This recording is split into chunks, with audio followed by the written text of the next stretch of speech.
सत्र की मांग आप कर रहे हैं। 22 अप्रैल को जो आतंकी आक्रमण हुआ भारत के ऊपर, सिर्फ निहत्थे सैलानियों पे नहीं हुआ, भारत के ऊपर हुआ, उसका बदला लेने के लिए और पाकिस्तान को ये सबक सिखाने के लिए कि अपने देश में आतंकियों को पनाह देने का वो सिलसिला बंद करें, भारत सरकार को न सिर्फ कांग्रेस पार्टी ने लेकिन संपूर्ण देश ने पूर्ण समर्थन दिया था और आज भी देते हैं। और हमारी सेना ने कर दिखाया, जो आतंकी ठिकाने थे उनको ध्वस्त किया। हम सबको बड़ा फख्र और बड़ा नाज उसके ऊपर है।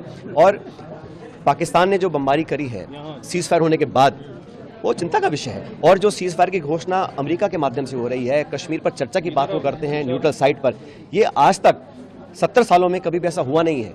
तो हम चाहते सरकार अपना मत स्पष्ट करे कि द्विपक्षीय अगर मामला चल रहा है, हमारी सेना को छूट दी है सरकार ने एक्शन लेने के लिए और हम लोग ले भी रहे हैं, उसके बाद अगर सीज फायर की बात भी होती है तो वो अमेरिका के माध्यम से क्यों हो रही है। और हमारी फॉरेन पॉलिसी बड़ी स्पष्ट है, चाहे सरकार किसी दल की रही हो। हमने हमेशा कहा है कि पीओके जो है, पाकिस्तान ऑक्युपाइड कश्मीर है, वो भारत का हिस्सा है, उस पर कोई कॉम्प्रोमाइज़ नहीं हो सकता।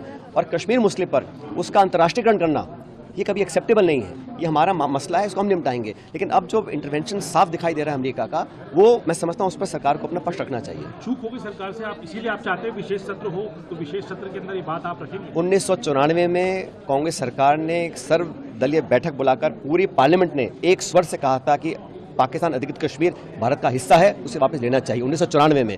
और उस स्टैंड पर कोई चेंज नहीं है, आज भी नहीं है। लेकिन जिस प्रकार की चर्चाएं हो रही हैं पिछले 24 घंटे में, और हम तो चाहते हैं कि जो भारत की एकजुटता है, भारत में सभी दलों ने मिलकर सरकार का समर्थन किया पाकिस्तान और आतंकवाद के खिलाफ, वो समर्थन दुनिया को दिखे, 200 मुल्क दुनिया के देखें कि भारत एकजुट है। और प्रधानमंत्री जी को सब दलों को कॉन्फ्रेंस में लेने का काम करना चाहिए, एक ऑल पार्टी मीटिंग बुलानी चाहिए, एक स्पेशल सेशन बुलाएं इस पूरे मुद्दे पर, पहलगाम की घटना के ऊपर जो हम लोगों ने एक्शन लिया उसके ऊपर, और जो सीज फायर हुआ उस पर एक चर्चा होनी चाहिए। और सदन के अंदर बैठकर हम सब एक साथ बैठकर एक स्वर में बात बोलेंगे तो पूरी दुनिया हमारी बात को सुनेगी। कैसे याद आ गई आप लोगों को? इंदिरा जी को याद करना चाहिए। 50 साल पहले जब भारत इतना शक्तिशाली नहीं था, उस समय अमेरिका ने चेताया था इंदिरा जी को कि हम 7वां बेड़ा भेजेंगे बे ऑफ बंगाल में, लेकिन बावजूद उसके उन्होंने राष्ट्रीय हित को सर्वोपरि रखा और अपने लक्ष्य की प्राप्ति करी थी। और भारत ने कभी आक्रमण नहीं किया, भारत ने कभी एग्रेशन नहीं किया, भारत ने कभी जमीन हड़पने का काम नहीं किया।